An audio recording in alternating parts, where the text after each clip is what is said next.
Gavyn Gunn, welcome to the show. Welcome to the Meister Menagerie. What's up? Thank you for having me, man. Yeah, of course, man. Stoked to have you on. Um,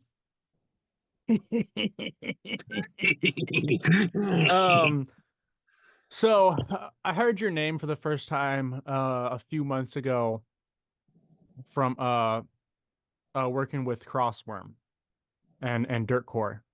And I tried looking into a lot of your music, and I know you have one EP on Spotify, and then you have a couple songs on SoundCloud, and you have a couple songs over on YouTube with like collab stuff. How long have you been doing music for? So I've been writing since about 2011, summertime of 2011. I started off as a straight up juggalo rapper. It wasn't really good music. I was, starting out and getting my feet wet. Obviously, I've been paying attention to the underground for a long time and kind of just been doing my own thing. Um, just developing the craft, a lot of failed projects, shit that didn't really work out. You know how it is for just starting out with anything. You got to fucking fail enough times. So I was just doing that. And I knew somebody that knew Crossworm on a personal level, and he acquainted me with him. Okay. And I first heard of Crossworm back in, I think it was 2014 when Parasite Avenue had first dropped. It was the first time I had ever heard of him, and fucking obviously blew my fucking mind. Mhm. It started out as me just being a fan, and then over time, I had a period of my life where I just kind of needed to step away from everything and kind of really train and hone my craft. So I disappeared for a few years, and then automatically I just kind of came back out of nowhere once I was ready to get back in. And but during that period of time, me and Johnny Crossworms, um, we had been talking, and we had grown close. We had a period of time where we stopped talking for a little bit, but we just got into contact again, and he found out that I was still doing music. I actually have a couple of songs. If you were looking around, I don't know if you saw it, but there's a it might be under a different name actually, because I wasn't going as Gavyn Gunn the whole time, but we Mhm. collaborated a couple of times, and he wasn't familiar with what I was doing. So I went out to Grand Rapids when he invited me to go record with him in person, and I did that whole EP with him in a total amount of probably 2 to 3 hours over the course of a couple of days. Knocked that shit out real fucking quick. Oh yeah. That's just a really long, short, condensed as best as possible. Okay. I feel that though because I have like almost the exact same story with just different people and different names and stuff like that. I started in like 2011. Um, I took a break at one point to refine my craft and the rebranding and everything like that. So I completely feel you there. Um, we connect, man. We're like brothers. We're Um, so brothers. We're connected in the ethereal plane. oh my God. But what led to the rebranding? What was your original name? Like, do you have records out under that, or is it kind of something that you just keep secret and push under the rug? I'm not really too concerned or embarrassed by it. It's just I went under a name like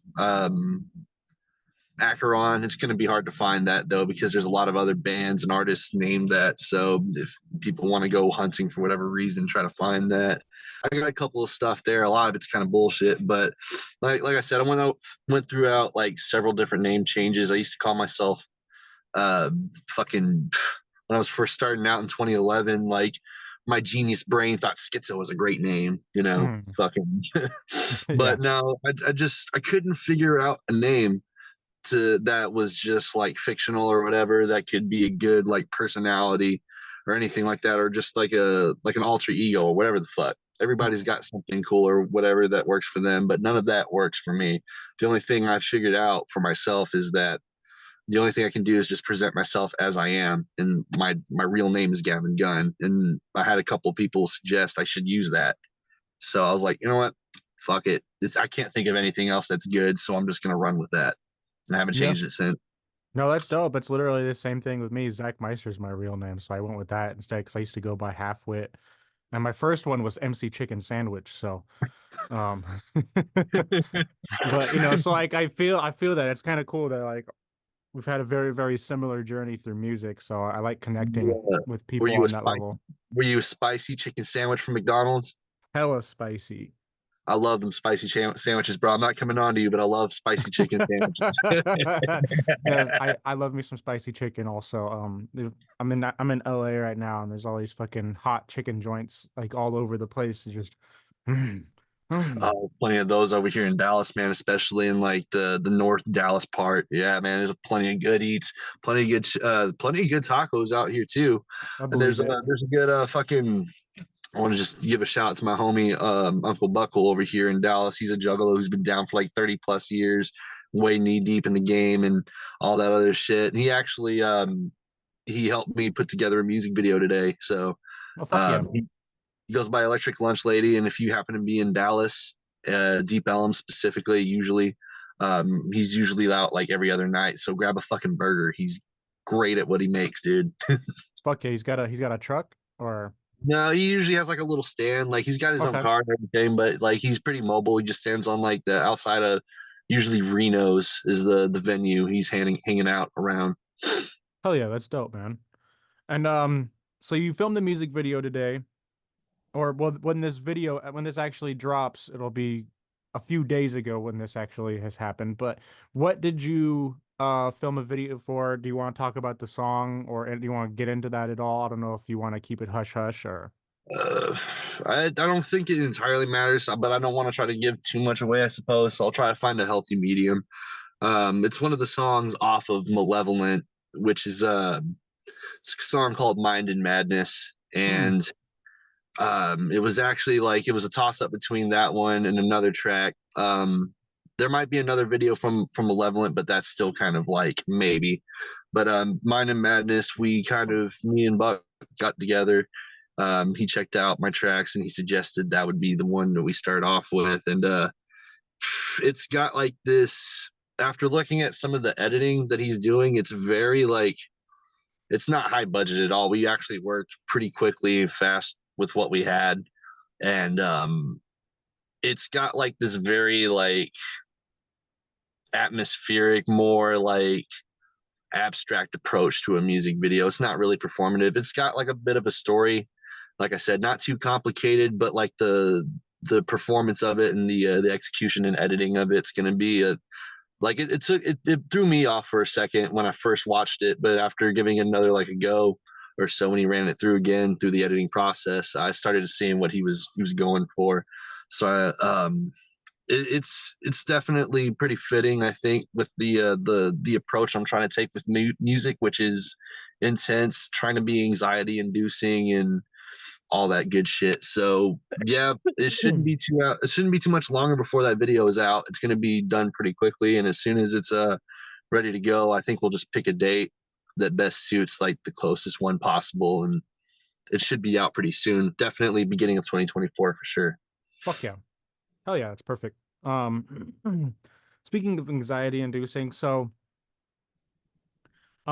you have a how would you describe your style just in general of music to someone who hasn't heard you?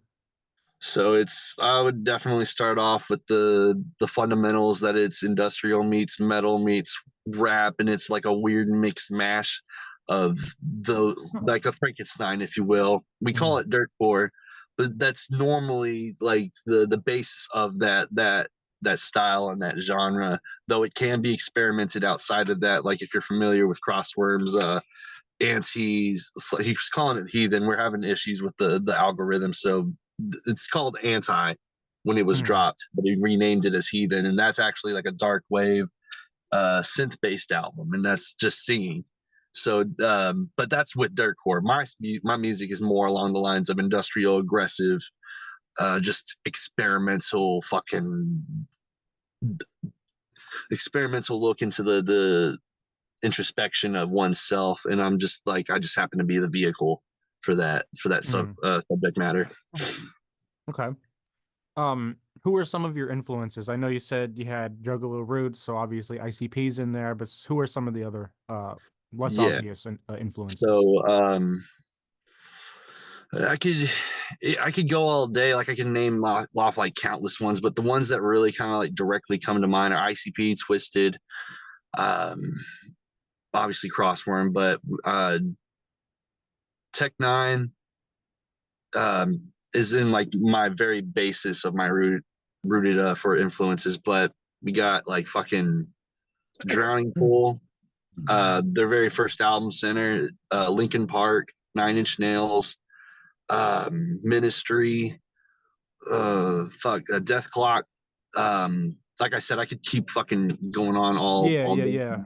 But the my thing with the influence, I try not to siphon too much. You know, I want to try to be like that. It helps to have a general direction of what I want to go in, but I try not to lean too much into my influences so I can kind of represent and express myself in the most genuine way possible. When But I those, Yeah, yeah, go go on. ahead. No, no, you go. I was gonna say finish that thought, and then I'll add on Oh to yeah, that. no, I was just saying, it's important for me to have like my influences, but I try not to rely on them too much. I feel that. Usually when I ask the influence question, like I'm coming from a place of like, and I guess I could reframe the question, in a way that's less confusing because a lot of people say the exact same thing that you said, which is I think every artist out there wants to have, um, uh, their own thing, and they don't want to take too much from anybody. But when I ask that question, I more so mean like, who are the people that you could see fans of also enjoying you, or who could you see yourself going on tour with if you were asked to go on tour with, like Oh, those, okay, okay. like that kind of stuff, Like who I would like to work with, basically, right? yeah, but with I guess me asking like who your influences would be was is kind of like, at least in my brain, that like is an umbrella term for all of that shit instead of elaborating. But maybe that doesn't work, so maybe it doesn't translate as well as it does in my mind. So, but yeah, like if you were to go on tour with someone, like who would be like the fucking dream tour? Gavyn Gunn and blank. That's a that's a fucking tough fucking question, man. Like one name that comes immediately to mind that I would really like to be in cahoots with when it comes to like touring, Stray and Novels. Those guys are fucking dope. So, seriously dope. Stray's the more of the MC type, but in Mhm. Novels brings the aggressive metal influence, but isn't afraid to do a little bit of that himself. I would love to see what would happen as a tour between me and them, and even Sammy Yeah. as well, going into that mix for sure. But definitely that. Fuck, dude, that is a really hard question because it's a lot of the people that like I would like to do that with are probably either not alive anymore or they just don't make music, and the game has changed so much. Yeah. Um, but definitely, a friend of mine actually, For the Enemy is his name. He's a experimental type of artist himself. He's a juggalo who makes music as well, but he's been making some strides in a name for himself. He's in Tulsa, Oklahoma. I would Hmm. definitely 100% do a tour with him because that's actually going to be one of my side projects, is me and him collaborating and doing our thing together. So that's definitely one of them as well. Uh, yeah, I mean, besides like stating the obvious ones like ICP or anyone like that, difficult answer to or difficult question to answer, but I feel like those are the main ones that I can think of off the top of my head right now. Yeah, for sure. I feel that. I like throwing those little curveball questions out there, because we're all artists, so I think deep down we all think about like these kinds of things sometimes. Maybe not all the time, but if we're like goal orientated, we always Yeah, think of like, long term like goal. yeah, like who would be great to like tour with or work with or like blah blah blah. But Oh, if we're talking like on like a grand scale, like even like outside of the underground, that would be fucking dope to fucking I'm not like maybe like bands that I was into, like maybe like Rob Zombie. Um I don't know if my music would be a real good fit for like Tool, but that's another influence on my music as well. And I feel like that would be pretty fucking cool. There's mhm, another group now that I'm thinking about it as well. There's an experimental noise group called Dialect, Dalek. They're very noisy and fucking, I think they're East Coast. They've been okay, around for a fucking very long time, very super underground, but fucking, I love those guys and I would love to do something with them too. fuck yeah. Hell yeah. So since we're on the topic of shows, you perform often? How many times have you performed? So I know you just did She Fest, which I want to talk about here in a moment also, but let's just talk about your history of like performing overall. So I started performing, like I did open mics back in like 2016 or 2017. Might have been 2017, I believe. Uh, that was my first lick at like getting on stage and like trying that out for the first time. And I discovered that I loved it, but I didn't really have like the quality music and the connections that I do now. So fast forward over to this year, I got back into performing since those years. In February, there's a tour called Fuck the System Tour. It was hosted by Hoax, Bakari, and I can't remember the third headlining act, but my homie For the Enemy hooked me up to that show. And that was when Malevolent was in its demo process. It wasn't, I don't even think it was called Malevolent yet. I was still trying to figure out a name. So a lot of it was kind of like unrefined, but it was perfect enough for me to like really like realize, yes, I want to do performing and I love doing that. So after that, I think my next like immediate show, because Malevolent came out a few months after that February show, later into the year and during summertime. And right after Malevolent dropped, like not even a week, I think I got the gig to open up for Three Headed Monsters, that tour when it came through Dallas. So I opened up for Violent J, Ouija Mac, and Esham a Fuck week yeah. after fucking dropping my debut, dude. Fuck yeah, man. That's sick. And then She Fest as well. I just did another headlining show. That's like I think this is like 3 or 4 shows I think so far this year. I did my first co-headlining show with my homie For the Enemy, he did over here in Dallas, Fort Worth. Did She Fest? Oh yeah, so yeah, She Fest already.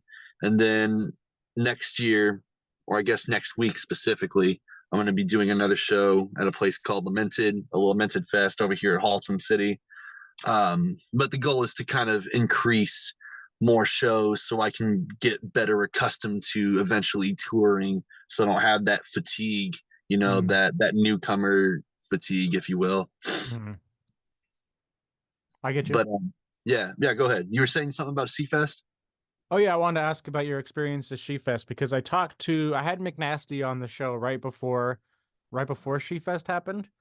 And I know you performed there, and then so did Sammy and a bunch of other people perform. So yeah, talk about what that was like, the whole experience. What was the event like? Um, Man, it was so fucking fun. I was excited for it for a very long time, coming up, because I had talked to Roz about jumping on there. She was like talking publicly about who would want to join on one of her events, and she had like a little schedule list. She asked me which date I wanted to pick to play on, and I saw Friday the 13th in October, and I was like, "Give me that! I want that date." Hell yeah. So some time passed after I picked that date, and then I was talking to Crossworm about that show coming up, and sharing my thoughts on that. He's like, "Why don't you hit up Sammy? Because him and Roz are fucking. They're like this." So I was like, I didn't know the fucking to think of that. So I just hit him up. I hit them both up, Roz and Sammy. They got it set up. I prepared and did everything for that. We went out Oh there. yeah. Me and Sammy met up like he came straight from Virginia all the way down to San Antonio. I went straight from Dallas to there as well. So we showed up. Um, Roz convinces him to go hang out with me and her and him and whoever else was at her house at that night of our arrival, pre-show, pre-game, whatever. Mm, And we get drunk and we're just it's fucking hanging out with Roz's people and her and Sammy was fuck a yeah. fucking was a mind-boggling experience, just hanging out with Yeah. all these people, especially the day of the show, man. Being somebody that like was just kind of like just watching from the back, looking out as like I want to do this eventually. And now it's like I'm here with and everybody's like waiting to see what I'm capable of. So other than that, it was a fucking great fucking time without talking like too much about it. Yeah, yeah. Oh shit, my bad. Hang on. My fucking car is a piece of shit. All professional. Anyway, no, so I can't remember the exact lineup for that day, but Yeah, there was a lot of people, but Yeah, there was a lot of people. It was McNasty, Three from Hell, Insane Loke, um, Roz, of course. McNasty. I think McNasty played that same night as mm, us. Um, yeah, it was just like a lot of people that I can't name off the top of my head right now either. But that mm. was the first time I had ever also performed as a hype man for Sammy, and Oh we yeah. that was like one of my favorite moments from this year, aside from like opening at the Three Headed Monster tour here in Fort Worth. Mm. Was doing that set with Sammy is just like, Yeah, dude, yeah. man, we got to do more songs together, me and him. I want to like maybe we'll do like some sort of like collaborative EP project or something later on down the line when we have the time for it. Yeah. But Yeah, that'd yeah, be sick. without dragging it out much further, man, it was an enlightening experience, but it was also fucking very invigorating, and it was one of my favorite performances that I've done this year, as far as quality wise. Fuck yeah. That's dope, man. And don't worry about dragging the story out, man. That's what we're here for. Just talk about it. But yeah, no, that's fucking cool, man. It's a She Fest has been one of those things that I've wanted to go to. Like I've had Gore Fest on my list, She Fest on my list, and Gathering on my list of events that I want to check out for like Oh, have you never been uh to the gathering? no, have you? Last year was my first time. How 2022 was the year. how was it? Oh man, it was so like because it's what the thing is you got to remember it's not like how it used to be. Clearly, of course, but like if you're able to like get past that and you're looking just to like kind of get loose and just enjoy time with juggalos and see some good shows, whatever's lined up, it's a great time. It's Mm, actually one of those things that got me out of my little depressive slump as an artist. Because Enemy, that was my first time meeting him in person. Me and him went way back before like recent years. We've known each other for a while, and we've both been a fan of each other's shit. So oh yeah, yeah. yeah, it was a great fucking time, and it just it got me off my ass as an artist is the best way of putting that. Okay. Okay. Some highlights, crazy shit that you saw, anything like that There from the was a dick gathering? sucking competition, and There was a what? You kind of cut out again or a little bit. What was that? sorry, there's a dick sucking competition in the merch area. I remember seeing like I was walking up and I was just a crowd of people. I thought there was like somebody like really famous or whatever showing up, and like I got to see who this is. No, it was just like a couple of people just getting sucked off, and it was like, yeah, go, go. And the one guy was getting sucked off by a chick. The other guy, I think, was getting sucked off by like a trans, I think. And he said he lost because he couldn't get it off.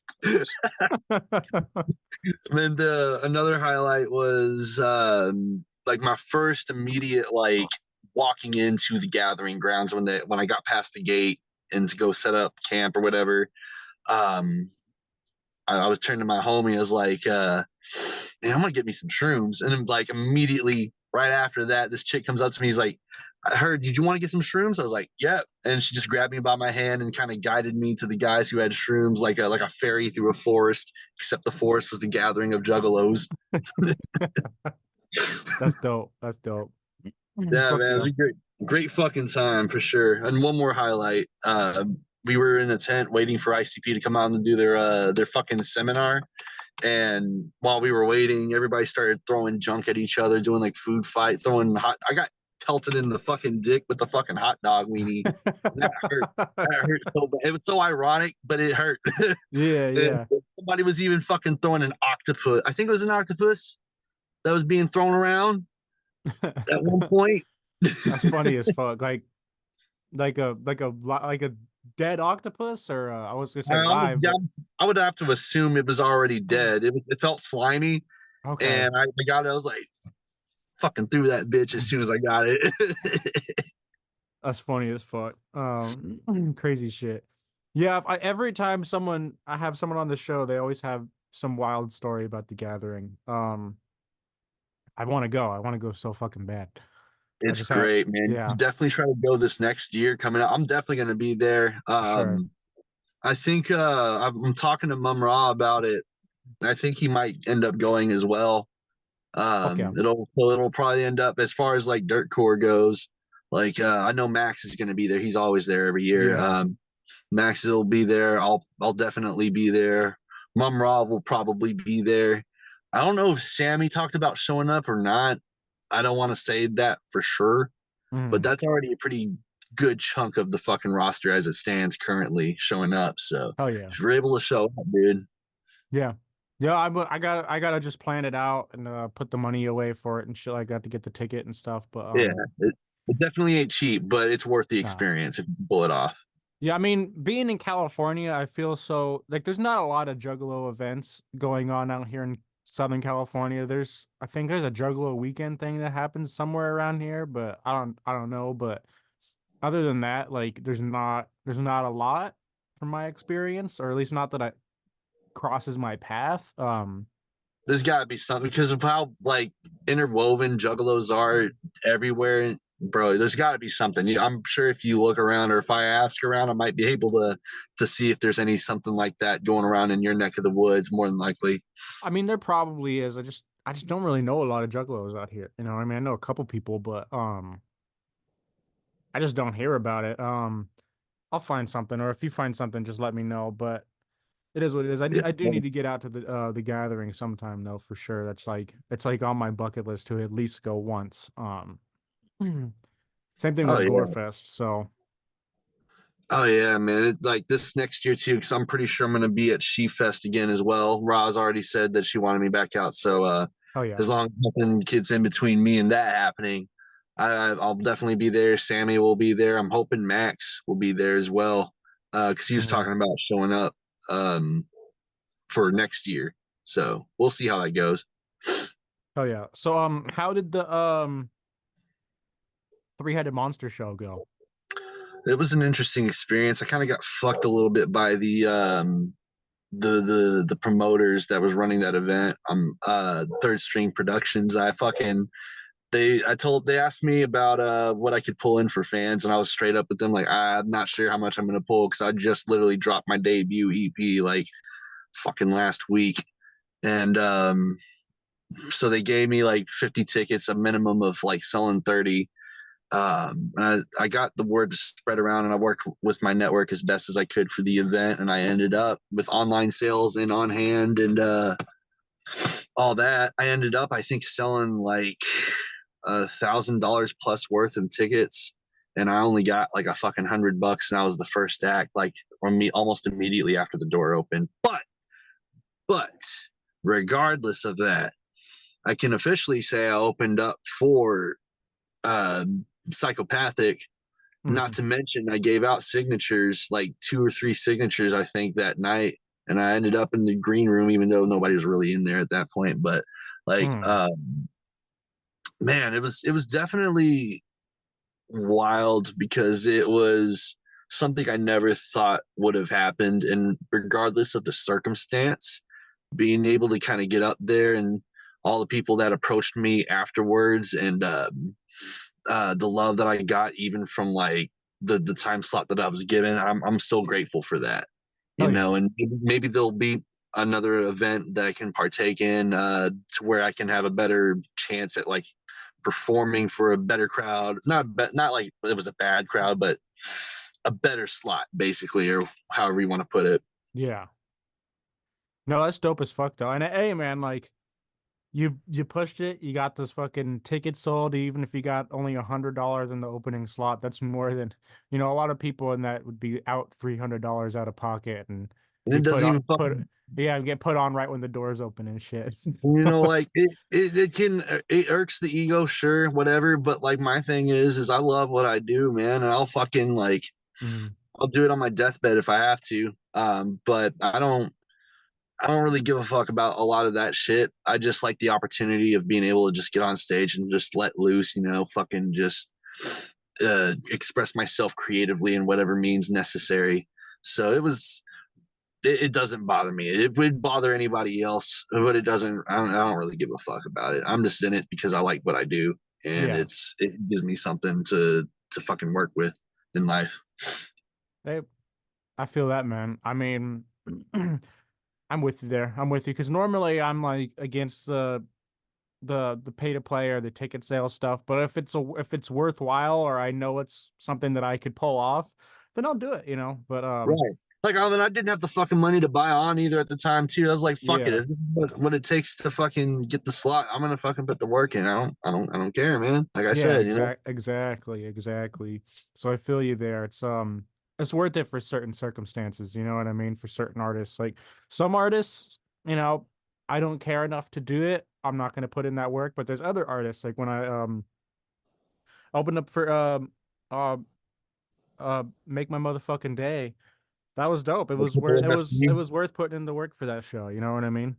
The sickness overdose. Hmm. I did. I opened up the same tour in Fort Worth, and I was first slot. But I'm from the first song, pretty much all the way through the whole entire set, had fucking Scum, Insane Poetry, Michael Lawless. They were front row for my whole fucking set and Oh gave me yeah. fucking props, and networked with them that night. Oh Fucking yeah. so that was they're good people. They're very Yeah, good no, fucking people. they're very cool. That was the highlight for me too, was getting to network with all those dudes and fucking you know, I performed, I did my thing, you know, it was cool to see Chuckles out, the homie Freak Chuckles is Show, cool. Yeah, Matt Apelli. I met Chuckles at She Fest earlier this year, and he's fucking cool as shit too. He's got great fucking like and a taste of aesthetic and his detail, like with his mask, especially this Yeah. concept. It Yeah, looks metal. and his vests and shit. Yeah, it's dope. Yeah, Chuckles is a good guy. I love him. Um, Congratulations to him being signed to LSP, by the way. yeah, definitely. Fucking props. He deserves that spot. Shit. What was I gonna say? I was gonna go somewhere with this. Um, God damn it. I hate My having. bad, bro. No, you're totally fine. You're totally fine. But um,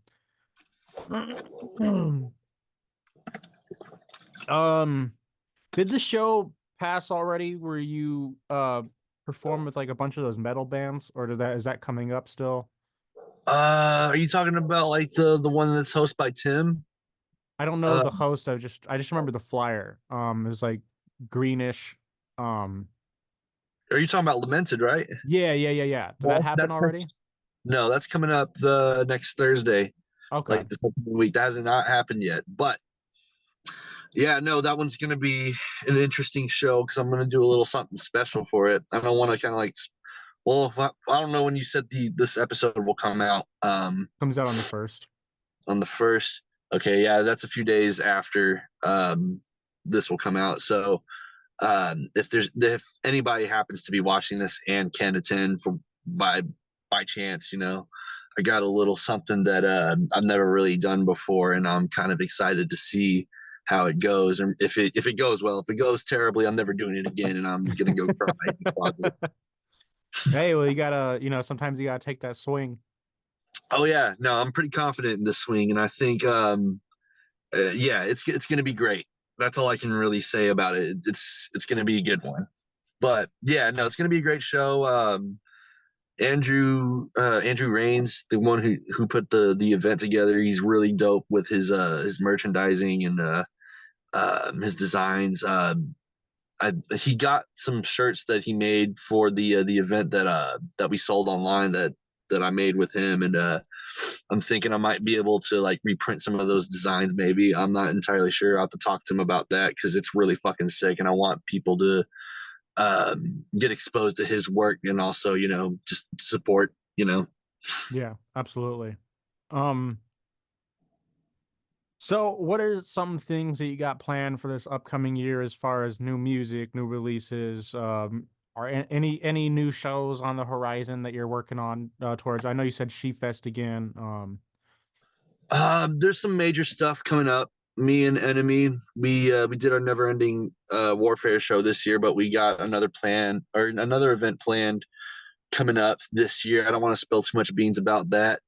Um, what do I have coming up? I have Lamented, of course, to start off with the year.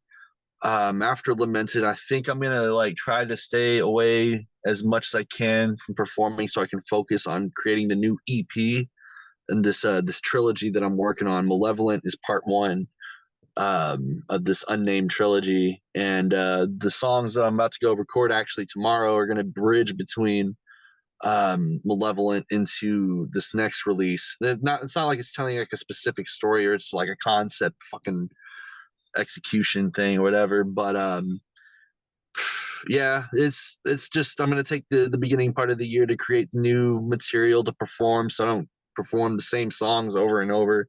It gets tedious and boring to me, and I'm pretty sure the audience wants to hear some new shit. So I've been slowly creating new shit to incorporate. Um, Besides that, I may or I may not end up doing a tour with one of the guys off of Dirtcore. Maybe we got to still see how that's going to work out. Um, there's just a lot planned. We're going to get through to the second EP of this trilogy, and hopefully, if time permits it as well, we'll finish it out the third act then the same year. I wanted to try to get the rest of the EPs out this year, but like I said, everything's just been pretty fucked up. But yeah, no, that's pretty much about it as far as I know. Just kind of keep pushing myself as an artist and experiment more and see what I can fucking do, man, and just further venture out into the abyss. I feel that for sure. The tour life is hectic as fuck. Not every tour is the same, but like I was talking to this one of my neighbors the other day about music shit, and I was telling him about my first tour because very optimistic guy, but I was just like literally everything that could go wrong on this tour fucking went wrong on this goddamn tour, man. You know, shows getting canceled. The guy that I was on tour with, like, uh, broke as fuck. I had to drive the fucking in my car the whole time because he couldn't afford a fucking tour van the last second, and just sleeping on the side of the road, long drives, just all sorts of shit, man. You know what I mean? Like, just broke the entire time, all of us. So it was a rough one. It was a rough one for sure, but great It learning happened, experience. man. Yeah, Yeah. definitely, man. You gotta fucking. That's the thing with what I've been kind of figuring out with all this shit is just like is no matter where you go. I mean, a lot of people look at like music and performing and being an artist like from the outside in is like a greener or the grass is always greener on the other side. But there's Mhm. always, no matter where you go in life, problems and it just depends on what path you want to take. And if you're a musician or an artist, man, it's definitely no easy feat. You got to really love what you're doing if you want to put up with some of the bullshit that we have to put up with. And I do. Yeah. And I don't give a fuck about a lot of the shit that comes with it. So Hmm. Well, that's really all I. yeah, that's a good attitude to have because, some I've heard people have great tour stories, and I've had a lot of, especially like independently ran tours that where the artists are booking them themselves and they're getting in connected with the different promoters in different cities, and it's always hit or miss, or some things fall through, some things work out really well, and we had some really great shows on the tour, but we also had we end up at the venue and there was like two people there. We're just like, what the fuck happened? Like, who was in charge of promoting this shit? Yeah, So and I mean, there's a lot of factors that boil down to that as well. And I yeah. don't, it's like because COVID made things worse whenever everybody had to like isolate for however long that was. And Hmm. we had to get back into interacting with each other again. And events like concerts died the fuck down. Nobody wanted to go outside or whatever the fuck it was. So that fucked shit up a lot. Not to mention, a lot of unnecessary, like, just in general, no, not really cherry picking like whatever type of drama, but just in general, like dramas really infested the waters and separated everybody. So now we've got like this extremely intricate, disconnected fucking music scene. Hmm. Um, which not to say it never had problems before, but it's definitely fucking yeah, no, it's changed, and I think we all have to learn how to adapt to that so we can try not to stay stuck in the old days of it and fucking maybe that'll help bring people out to shows. I'm not sure what's gonna do that. All I can say is I'm just gonna fucking just keep jamming out, vibing, doing what I'm doing, and trying to make that better. And hopefully it attracts, or it at least helps attributes to attracting people back to shows and getting engaged. You know. Yeah, absolutely. Absolutely. I mean, the music. landscape is constantly changing. The way people market, the way people Right. want to experience shows, what people want to get from shows, et cetera, et cetera. It's always Yeah, evolving. and the technology and social media is another part of that too, man. Because I was telling Crossworm like not too long ago, like um, all the shit that I was like raised up on. Because like I'm pretty young, I'm 26, but like I was raised by 90s and 80s kids, and I was exposed to a lot of the that culture and the music and like expectations on how shit was going to go down. Um, and by the time I was able to step into the arena and kind of start doing my own thing, the rules and fundamentals all completely fucking changed. Physical copies are pretty much fucking all but dead unless you're into vinyl collecting, but that's a different story. Yeah, it's all digital, and there's something honestly, even with that in mind, you can create some sort of new renaissance out of that and get Mhm. creative with it. It's just people need to really kind of like um without putting too much of a filter on it, need to get their own heads out of their own asses so we can fucking move along, as it were. Yeah, absolutely. And when it comes to physicals, physicals are such a weird thing. So I see artists that do very well selling like physical copies of CDs, but I feel like they're taking for granted that a lot of that is collector. Like there's, and I was talking about this with McNasty. There's people that kind of they collect like CDs from artists the same way that people might collect like baseball cards or comic books or something Right. like It's that. You know like what I mean? memorabilia, like from the past. Like, Yeah, yeah, like exactly.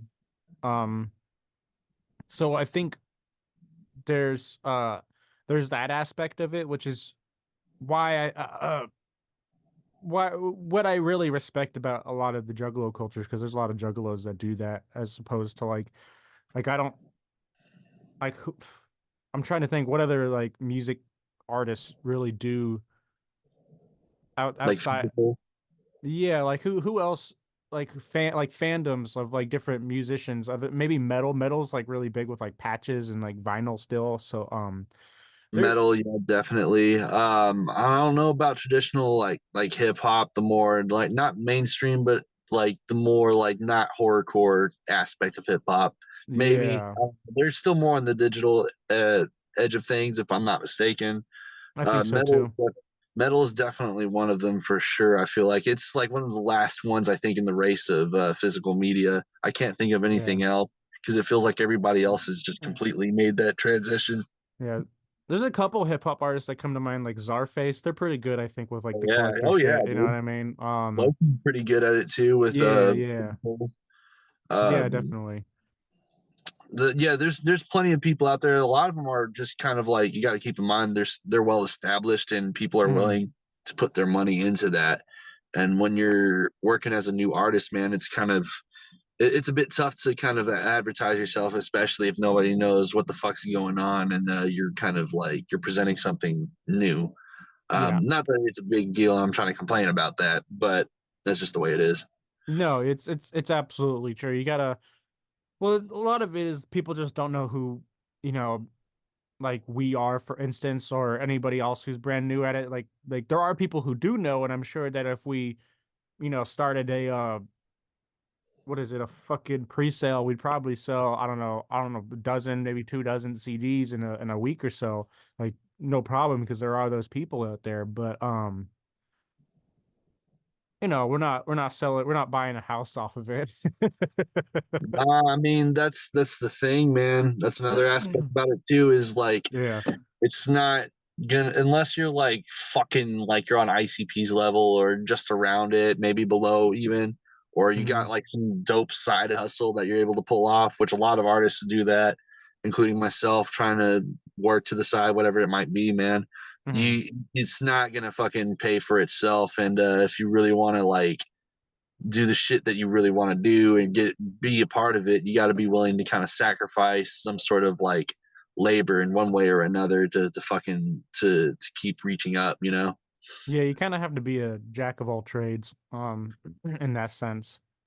Um, But yeah, no, being an independent artist is just an interesting class. I mean, just being an artist in general is interesting because we're all a little fucking crazy. But Yeah. Yeah, no, you make a good point, man, because like this is something I think about often too. You know, I don't know if you saw the little meme floating around like we need more plumbers than rappers. Or something like that. So thinking about just art, being an artist, not a rapper specifically, just in general, uh, that's just pure entertainment. You know, it's not like the world is gonna need that to survive. And but it does. It I really think, does. mhm. But like, it's it, it's really hard to kind of like I don't know, like implement, like try to logically implement it as like something that's like as a necessity in life. Like when someone's trying to look at it from an objective point of view, but at the same time, we celebrate and we even worship artists like idols, and like they're a very important part of our lives, our day to day lives. And if we didn't have that, like who would we even really be? So it's Yeah. something I really think about, like it's not a necessary thing, but we still choose to be artists. We still choose to be fans, to go show up and be a part of this culture. You know, it's kind of Mhm. hard to kind of break down the way I'm looking at it. It's a very abstract way of No, I get what you're saying. I think art is what gives any society its identity and individuality. Like the musicians of like whatever city we're in or whatever country or whatever, you know what I mean, is really what gives it um its personality. You know what I mean? The personality of like the fucking of the whole, or what is it, the monolith, if we want to call society a monolith. It's not, but I mean, if we look at it that way, like, it's a cornerstone at the very yeah. least.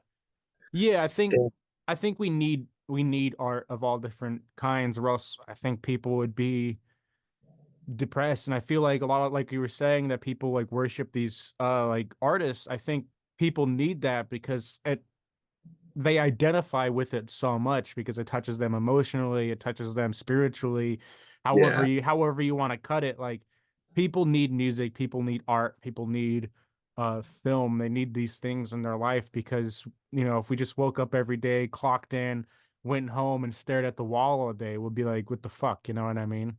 yeah, Um, losing our minds because we're just doing the mundane and we're just surviving. And mhm. it's like taking a blank canvas and splashing a little color on there over time and making it like, or it's like, yeah, it's pretty much that without like trying to butcher that metaphor too much. Yeah, no, absolutely, that's what it is. So it's like, but even on the smallest level, I think even independent artists, whether they're really successful independent artists or they're, you know, people just doing the hustle and the grind day to day, I think we add to that like cultural zeitgeist. Yeah. Um, because like, if we put our music out there, it's gonna touch somebody in some way, whether they fucking hate it and it makes them furious, or they love it and it makes their entire day and they can't stop thinking about the song or this one lyric or something. I think it's very important to have that because we're all so interconnected in that way. Yeah, it's important because I was even thinking about this today too, the mortality way of looking at things. Like we nothing lasts forever, and anything we do is gonna like eventually, like, not to be too nihilistic, but like with a Mhm. purpose. Everything is eventually gonna like go away, good or bad, and like no matter what we're gonna do in life, it's kind of pointless. But that doesn't mean we shouldn't do the things that we would want to do to enjoy the life that we have. You know, for the limited amount of fucking time that we got, it's important to be able to indulge in these creative experiences, because not only can like it help loosen like your spirit and your mind and everything else, but it can also kind of elevate and make it even stronger, your spiritual connection to the art and to yourself, and make you a better person because of that. So, and Yeah. like I said, nothing lasts forever, but there's a humbling factor that comes in with that. that just make you want to be like, you know what? I don't have to fucking. Oh, my bad, bro. One more time. One more time. Run it One back, run more it time. back. But yeah, no, it's just a good gentle reminder that hey, we're not around forever. Fucking just do whatever the fuck you want to do. If you want to make art and fucking go on stage and just ramble about a bunch of fucking nonsense, go do it. Yeah, no, absolutely, absolutely. You know, if for no one else, then definitely ourselves. Like, it is cathartic to sit there in front of a microphone and just, you know, or with even just writing out the lyrics can be cathartic. You know what I mean? Just these things I feel like are good for our mental health in some ways, and taps into our own vulnerability and our own Yeah, creativity and these things like that. I and think I are think a very lot of important. and I think a lot of people. I've listened to a lot of people talk like at different various events and different like at this point states and different various types of shows, not even just underground, of course, but prominently here. People are ready for a new renaissance, and we're ready for um, people to kind of get or artists to get back in touch with what you were just talking about, the spirit and the genuine connection to wanting to just make good art, something that resonates with yourself. And if it resonates with other people, then that's good, but it shouldn't be a popularity contest, and it shouldn't have to be some sort of fucking gang war, even though a lot of it like because of how like how deep the rabbit hole goes. Sorry, my bad, bro. How deep the rabbit hole goes with music and art and humans as like social beings. It's just it's hard to kind of get past that. But Yeah, you know what it's worth, man. I'm just trying to be one of the people out here that is just in it just to make art until I die, and that's it. I don't care yeah. about it. Anything else is like icing on the cake, you know. Well, I think that attitude plus like you have a good team behind you, you have a good sound, you have what you're doing is good. I think, you know, if you keep with this hustle and you keep with the attitude, I think um you'll rise up that social ladder just naturally without having to really try for it. Right, Um because everybody on a dirt court has something like a different approach to like because we all have had to, from what I know, I can't really speak for everybody after a certain point, of course, but Mhm. from what I gather, we all come from our own walks of life where we're struggling to fucking get through a lot of like what life throws at us, but we still do it anyway. We grit our teeth and we make the music that we make, and what we make is not unlike anything usually you can hear in the underground, and we continue to do that. That's the mission. That's the goal, is to just kind of continue to change expectations. Don't ever live up to them, and to just keep on pushing past your limits and seeing what you can do. You know, it's just something you can kind of carry with. Dirtcore is a mentality, not just a style Mhm. of music or a genre. You know, it's also a way of living, and sort of speak without it being like. I know a lot of people might consider that cliche, but it's kind of fucking true. It is true. It is. I mean, I could see it. I think that's one of the reasons why I like you guys so much. Just like the whole team in general, because it's very, you know, your music, Sammy, Max, Crossworm, it's all like very honest, very guttural. And Uh, blunt, very realistic about the ugly parts of life. yeah, yeah, absolutely. I don't know. It just it does. What you guys do definitely resonates with me, and then it really helps that Crossworm knows what he's doing as far as production and like mixing and mastering and all that. So it kind Oh of is yeah. just the fucking icing on the cake. You know what I mean? But yeah, no, like you know, I'm a fan of what you guys do. I think my favorite song on your EP is the one that you did the video for today. And then Madness. I also like I was trying to look up the name on my phone, but my phone's locked and I don't want to bother unlocking it because slow as fuck. And then That's why also I'm here. the bug is a great song as well. Oh yeah. Yes, Yeah. that's a fucking Titanic song. Like when I was first making that, I was trying to originally get Darby O'Trill on that because that's someone I've known since like back in like 2014 or 15, maybe even 16. We were on like a faux record label that never came to be. So fucking, but we got connected because of that. And I was trying to return the favor to him years later by getting him on a song. But when I was making Malevolent, that was connecting me to Dirtcore, and Johnny heard it, and Sammy was hearing some of the stuff that I was making, so that ended up being like a song that's really vital and important to that EP and just dirtcore in general. It's a fucking banger, and I'm Yeah. so glad it turned out the way that it did, man. It's definitely one of my favorite tracks. If I had to pick my favorite track from that EP, without trying to be too self indulgent, I think "Breathe" is my favorite track that like because it's super intense just with the production alone, but the way I wrote on there is just like every aspect of it is kind of like what I've been trying to shoot for all along, and finally pulling that off in that one song. And it's just one of my favorites. I'm really proud of that one, and I hope it resonates with whoever it connects with or whatever, you know. No, definitely, definitely, man. It's a dope song. I mean, the whole EP is dope. You know what I mean? It's hard to pick But a favorite, but you brought Mind and Madness as your favorite. I'm actually planning on. I don't know when I'm going to do it. I don't want to try to get expectations and hopes high, but I'm going to try to make an album out of that style at some point. okay. That's what I'm hoping to do. The guy who produced that song, his name is Alexander. He's from Mad Dog Entertainment. He does like hip hop beats, and he'll put them online and on YouTube. But he also does his own music and kind of does his like own little label thing. But he produced that one, and I'm reaching out to him, and we got kind of sort of some sort of basis right now. But I definitely want to kind of venture out further into that style and kind of explore it more. Like every song on Malevolent is pretty much like a different aspect of what I want to try to do and elaborate on. Yeah. No, that's a good idea. I think you should. Speaking of which, why are you taking the EP approach? Is there any particular reason? Because Well, I notice a lot of people doing it lately, but I'm just curious.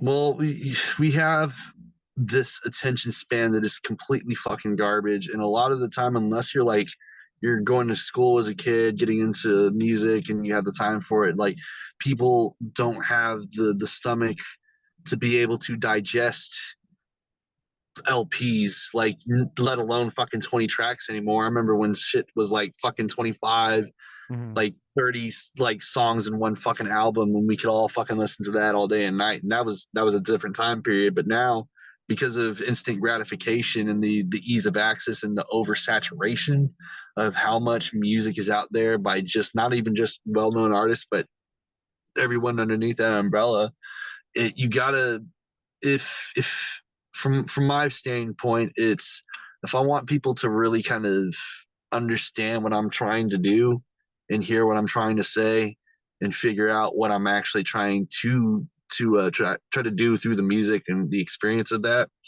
like I gotta kind of play in their ballpark a little bit. Um, so EPs are like just getting a batch of tracks done at a time is just the game plan immediately right now. After these three EPs, after I can like set up my foundation and I can acquaint everybody with myself enough times throughout this trilogy, the plan is to upgrade up to LPs, and I got a couple of big projects in mind that I don't really like trying to talk too in the future on things when it comes to that, because it's not materialized, and I don't want to like give expectations where there's like not even like a product to show. So Yeah. but for right now, to really wrap around back to your question, it's just the easiest way to kind of not only get the music out there, but it's also a pretty easy way to kind of come up with tracks and let myself sift through ideas and kind of like figure out what songs work with what and what doesn't, you know. Mm. It's just a convenient way for artists to do that because of just attention spans. And yeah, it's just I think that's just the way it is, because you've noticed yourself probably that songs like throughout like the underground or the music scene in general, a lot of them got really fucking short, Yeah. like to Yeah. the point of The like, third verse is pretty mumuch dead now. yeah, no, Yeah. it's like you're like pushing it if you're just doing two verses now. And Hmm. I think a lot of the problem with that is a lot of the shit sounds the fucking same.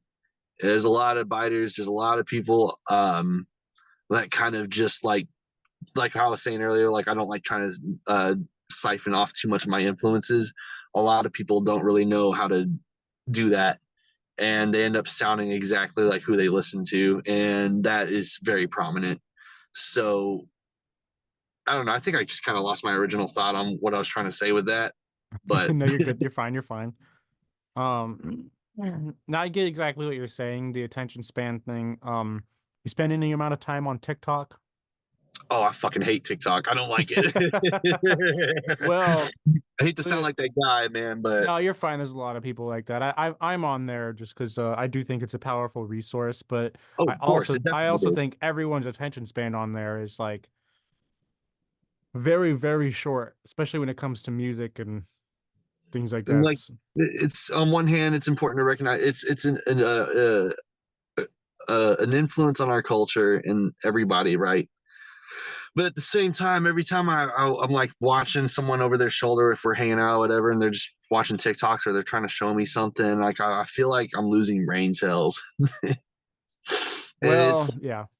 super super infuriating, and it's like that's the kind of like playing field, like just in general, like when you go out into the world with people, is like instant gratification, dopamine and serotonin levels are fucked off completely because of it. And I Yeah. think, yeah, it all wraps back around to like how like artists are trying to take a different approach with how we release music now. We have to like do it in fucking increments because of shit like that. Yeah, it's difficult, man. It's difficult because I see I'm on TikTok, so everyone who's an artist on there, they only do fucking singles, and they're only promoting that one single for like 3 or 4 months straight.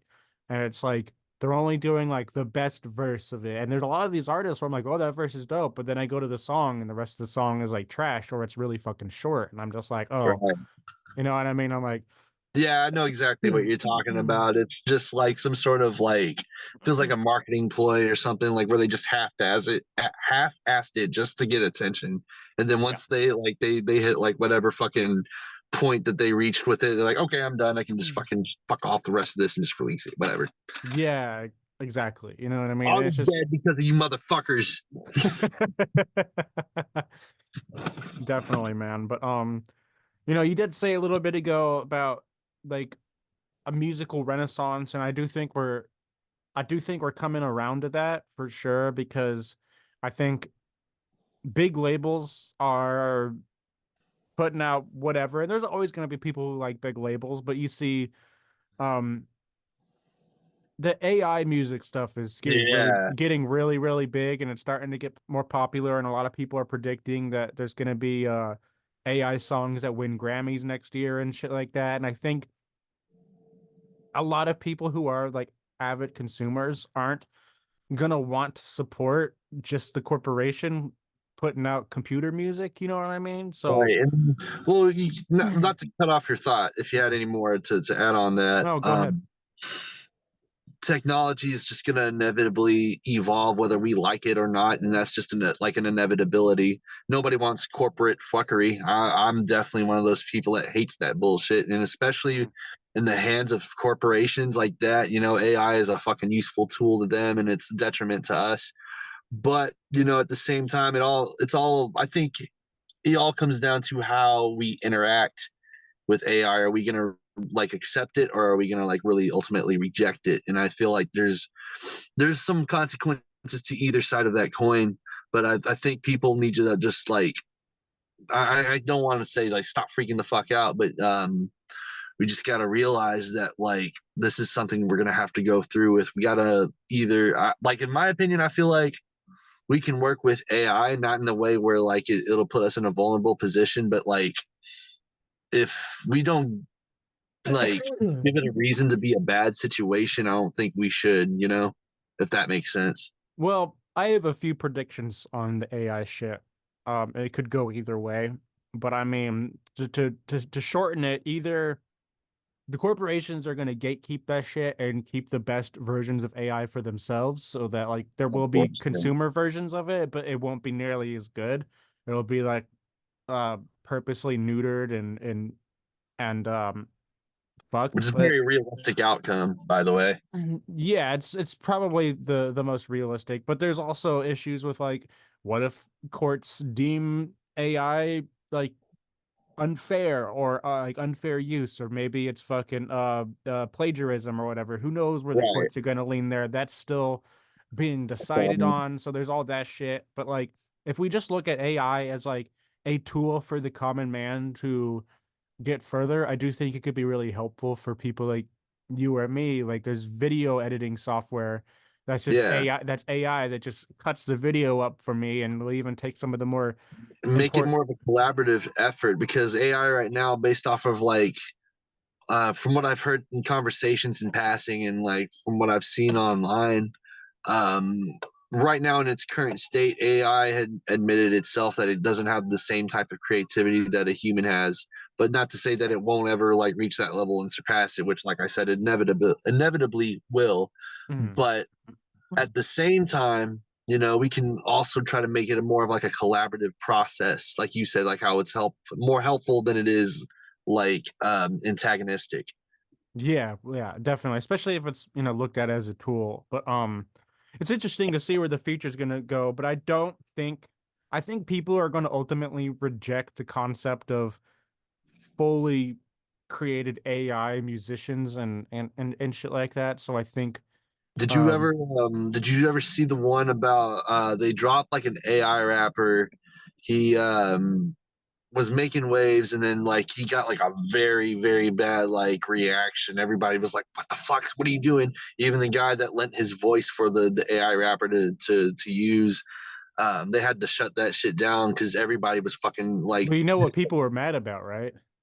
I think, So trying to, what it was the guy who programmed it and was creating the AI was a white dude, but he kept having it say the N-word. So people were oh, mad. They're like, "What the fuck?" Like, oh, yeah, like, yeah. So that became like a huge thing, and I guess they dropped it off the label because of that. that's an aspect I didn't really consider. I didn't hear about that part. Yeah, I mean, who knows if that's really why they did it, but I think that at least there was articles about that at the time. Which I could see, with not to call it cancel culture, but cancel culture with that thing going on. People are going to be very outspoken about those kinds of things for Very passionate. for good reason, but Right. but I just can't see that catching on without it being like tiresome. And I know with all it takes is like one more social media thing to come out that's gonna make it way easier for everyone to like connect with each other. And who knows if something is just gonna improve, or the algorithms are gonna change on something that really benefit people. But I do see the renaissance coming musically, because I think the now Renaissance. Oh, my bad. no, go ahead. I think the Renaissance is going to be underground, because everything like as far as like what's popular um and widely accepted like on just like a very like normie level of things, uh we're going to be like dominated by advertisements, AI, and what was the third thing that I was thinking about? It was AI, advertisements, and just pretty much getting like, it's like a Black Mirror episode. We're just going to be ultra like living inside technology at some point. You know how Mm, like I think Ghost in the Shells. I haven't really finished all of that, but Ghost in the Shells, I think a good example of that. Now, obviously, a lot of people use the Matrix as like an inevitability at some point, maybe depending on how AI goes. But where the Renaissance is going to have to come from a place, I think, where um, it's outside of that normal system that everybody's like connected to, because it's not going to be driven by anything that's like materialistic and convenient mm. or shallow. It's got to come from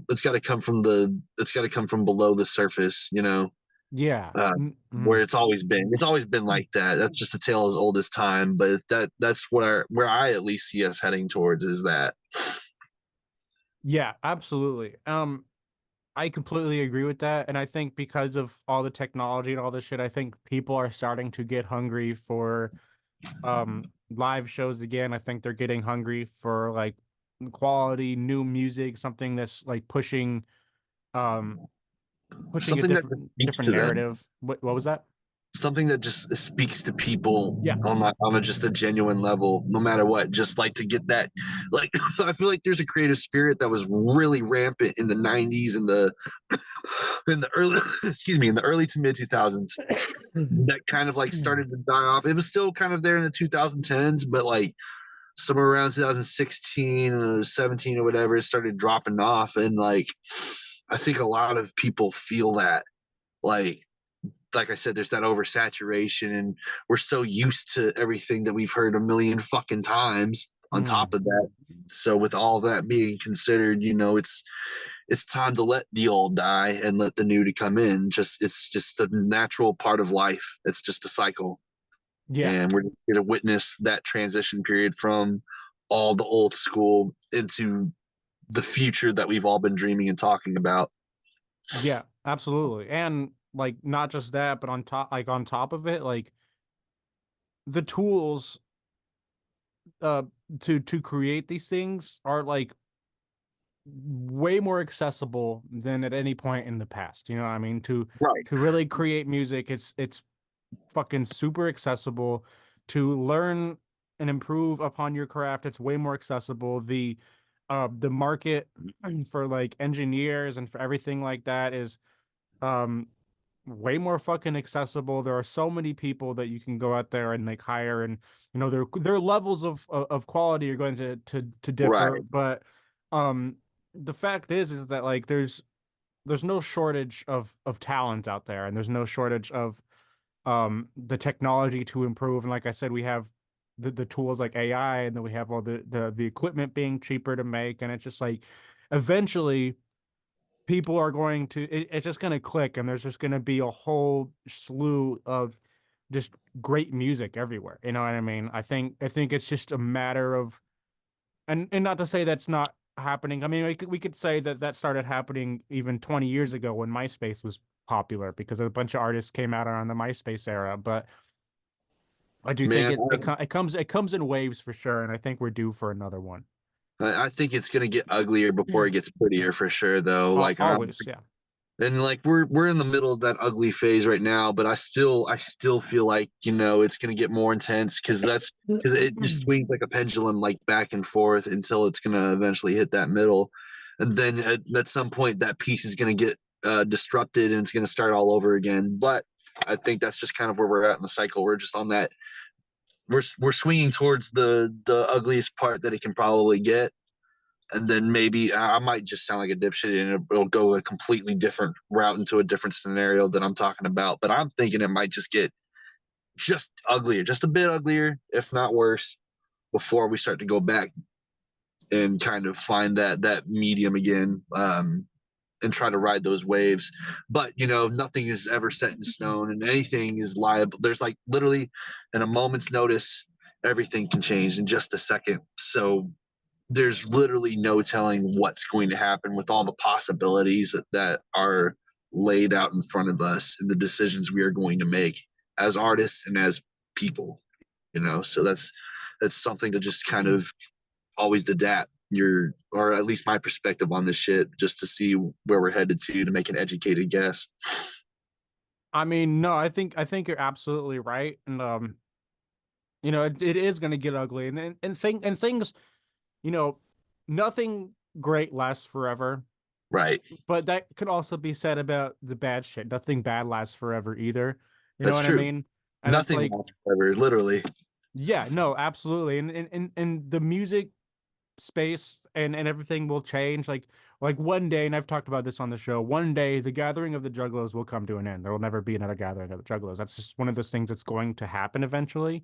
But that doesn't mean that that won't create a vacuum for something new to be born that's just as good or even better for just the time. You know what I mean? Like, not to say that the gathering's bad. Anyone out But there that's like listening, I'm you not. said, like it's but like but you it's said, man, yeah. nothing lasts forever. There's got to be room for something new to grow in. It's like on to get a little nerdy on Dragon Ball, before creation comes destruction. Yeah. You know, it's just gonna have to happen, and I don't know, because a lot of people are gonna be very, like, I think, scared of going into something new. Maybe, maybe. I think there's resistance and fear in the beginning, but it's like who knows? Who knows what Gorefest is gonna look like in 10 years, or She Fest or Camp Zool or something like that. Who knows where? Right, all these fests that have been popping up over the past few years or so, and you're Yeah. absolutely right, man. I mean, even Juggle Ohio, that as Yeah, well, yeah. Yeah, like, absolutely. has been trying to plant a seed as well with. So yeah, Yeah. there's definitely so much possibility, but like you and I say, there's going to be a little resistance to that. But that just comes with change. It's going into the unknown. It can be Yeah. a little scary sometimes.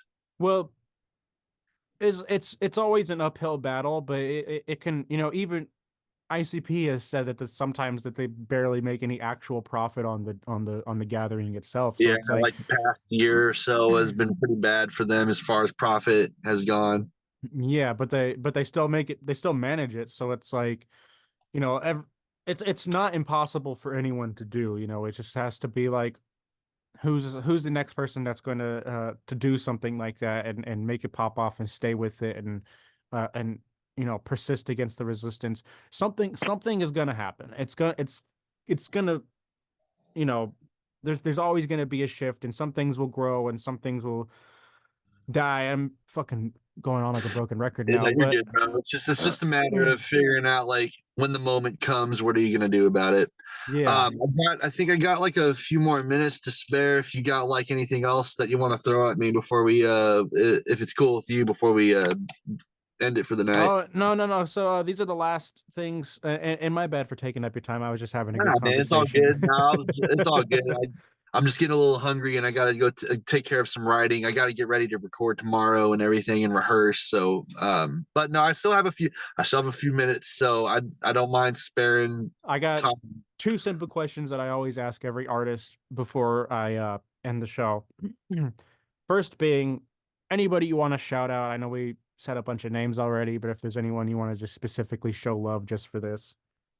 For the Enemy, of course, Uncle Buck, Electric Lunch Lady, Dirt Core, everybody on there, Mum Raw, Samson, Crossworm, Mad Max, me, Oblivia. We got more people coming along the way from what I know, but I'm keeping that on the hush hush right now.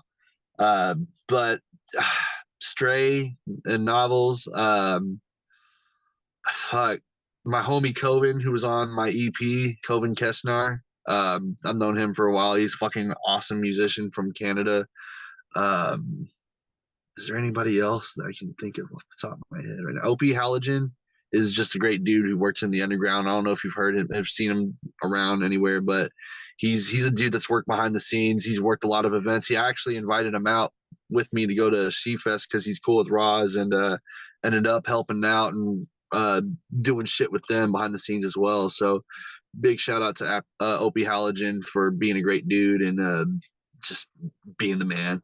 I'm Yeah, I think that might be it. I might be having a brain fart and I could be fucking it up. So if I'm not giving the proper shout out, I hate you. That's why I don't remember. You can go suck my dick from the back of my balls. Perfect. So the last question then, do you have any advice for any up and coming artists out there?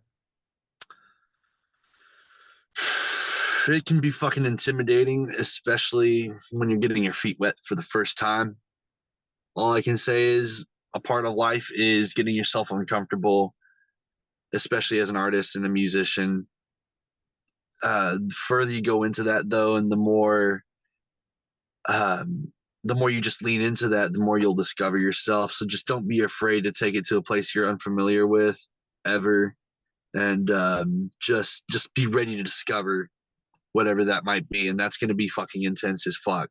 And you'll see what I mean if you hear this and that actually applies to you later, whoever that is that's listening to it, you'll know exactly what the fuck I'm talking about. But just follow your heart, all that cliche bullshit, man, and just yeah, man, don't be afraid to try something out that you never done before. Perfect. Well, Gavyn Gunn, thank you very much for hopping on the show, and For having me, brother. yeah, and thanks for listening to me talk about AI and the Oh, it's culture and always everything. interesting to talk about that shit. It's happening before our eyes. We have to talk about it. It's the elephant in the fucking room. Absolutely, man. Absolutely. Well, you enjoy the rest of your night, and I can't wait to see the music video you have coming and all the other music that you have dropping this year. Yeah, you guys are gonna love it. You'll love it. I know you will. And my fucking Yep. light goes out right in the Yep. fucking. Well, that is the fucking cue then. All right, man. Well, you have a good night. You too, brother. All Later. right. Peace, peace.